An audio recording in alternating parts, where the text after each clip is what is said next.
Paano nagagalit mom niyo, guys?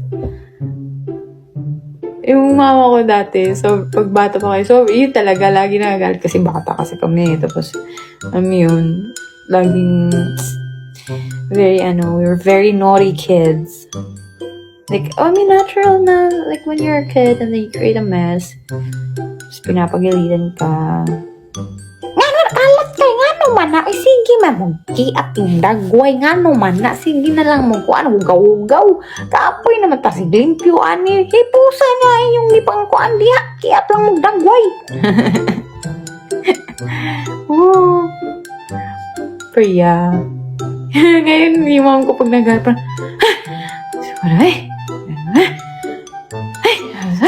gano'n na lang eh.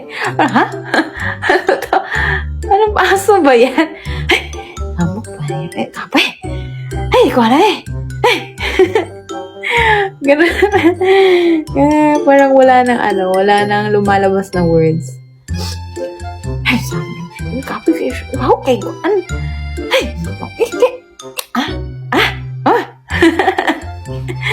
uy. Ganon. Parang aso maganon. Kapoy kaya siya na. Ay, kanang kuan ba? Ay, but lang. Ay, kuan kayo na. Yun yung laging inaasar.